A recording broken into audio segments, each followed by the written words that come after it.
Hi folks, and welcome to another edition of My Veg Garden. Today is Saturday the 20th of September. Just done a few jobs around the garden. Also show you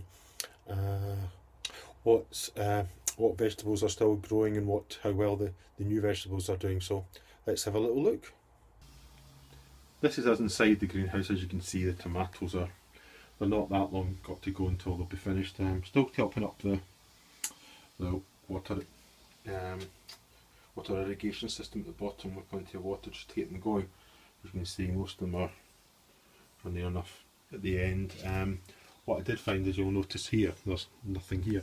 That's because while I was away it collapsed onto the floor. That was the beefsteak, the Marmande. Absolutely, as you can see, it's started to rot, so that's been a bit of a disaster. As I said in previous videos, not doing Marmande again. In the greenhouse plan for next year, the tomatoes will be 2 cherry, 2 Alicante, and then I'm going to have more Alicante outside where I've got the beefsteak ones at the moment. Things seem to be coming to an end. The chili peppers, don't know what's happening with chili peppers. They've started to ripen, but they're just not hot in the slightest. Don't know what happened with them. So probably next year I'm not planning to do any chili peppers or that. What I'm going to do, as you can see, I'm going to stick to my sweet peppers. So idea will be I'm going to have a grow bag and put 3 plants inside the grow bag, and do it that way. As you can see, they're really some really nice peppers there. Radish in there. Probably coming to the end as well. All of a sudden my sweet basil was picked up. Hopefully get to use some of that with my tomatoes when I harvest them. And that's about it inside the greenhouse. Just go outside and show you what's happening. You can see the squash still coming along nicely. Celery, probably planted a bit too close together, I think. I know they say about planting it close together so you can sort of blanch it so the sunlight doesn't get to it, but I think that's been a little bit too close, because when you look down there, they're not that big, the stalks. So I think I'll plate change. Follow the instructions of the square foot gardening. I just think it's a bit too close, so I'll probably change that next year. I might do 40 square foot. I reckon it's 9. I think it's just a bit too close in that, so we'll probably do that. Right, finished doing all the strawberries in the guttering. So you can see here we've got different varieties. Some are the smaller ones you can see at the top there are from the runners. Let me just check and give you an idea how many I got out of the plants. So you can go down there, you can see them there. So we've got 7 in each of these: 7, 14, 21, 28, actually 31 runners this year were turned into plants. So I've done that. So I've got 35 plants in total in the guttering. As you can see, some of these ones are ones all existing. As I say, the other ones. What I've decided to do, the wife says not much point flinging away spare plants. So I've still got 9 in these 3-pot configurations that you can twist them round. So depending on how high you want to go. So I'm just going to keep them. I'm going to leave them as they are, and probably put them up near the house for next year. And I've said to the wife that if she wants to look after them, then she can. Because I'm terrible for forgetting to do things, especially because you're going to have to really turn these. Otherwise the sunlight doesn't get to one part of it. So do that. What else? Inside the sweet bit, there's some of them are still beginning to thicken up a bit, so I'm really pleased with that. Outdoor carrots are trundling along nicely. Hopefully soon, once I've finished inside the greenhouse, I'll put them inside the greenhouse to protect them. Over here, this is the leeks. They're still trundling along way behind everyone else, way behind everyone else, but we'll just leave it at that. In here we've got the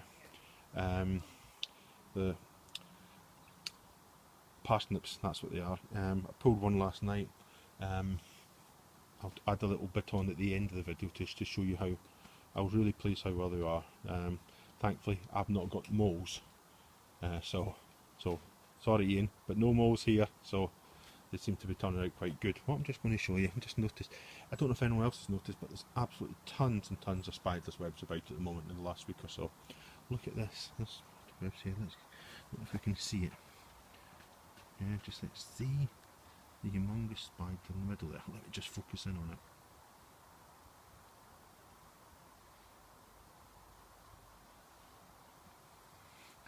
Really difficult to focus in because I think the foliage in the background is let's see if we can go, that's a bit better, you can probably see it.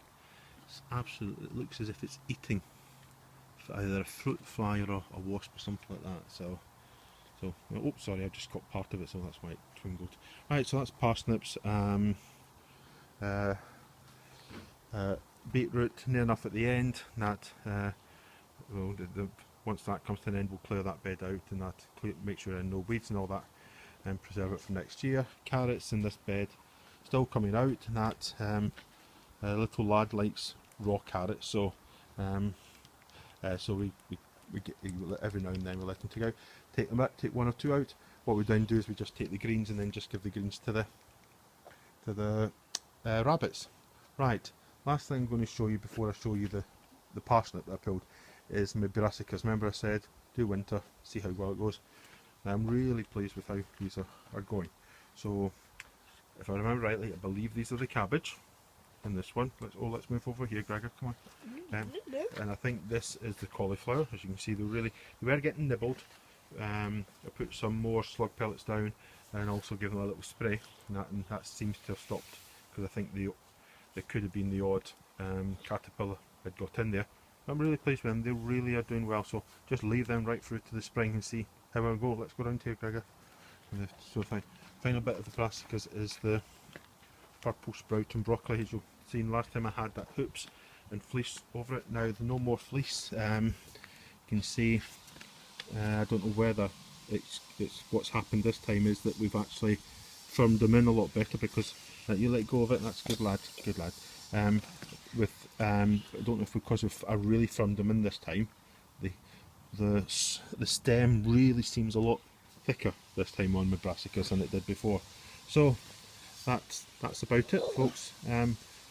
Hopefully the white cabbage butterfly will disappear and not eat my brassicas that are out in the open. Hope you've enjoyed the video. As I say, after I finish this video, I'll just add a little bit to do with the parsnip that's in the house that I pulled yesterday, to let you see. Thanks for watching, folks, and I'll see you in the next one. Bye just now. So as promised, folks, I said I would tell you about the parsnip I'd pulled. Sorry about the shadows here, let's just pull it out. So this is the parsnip I pulled out. So what's that about? Let me just check. Yeah, it's about 6 inches or so long. As you can see, it's sort of forked at the bottom, but it's about 6 inches. Being a bloke, I would probably say it's about 8 inches, but in all honesty, it's about 6 inches. It was already, an interesting thing about it, it was already about 2 inches below the compost level. So if they'd actually grown quite close to the surface, they probably would have got another inch or so off it before it started forking. So there you go. As I said earlier, thanks for watching, and I'll see you in the next video.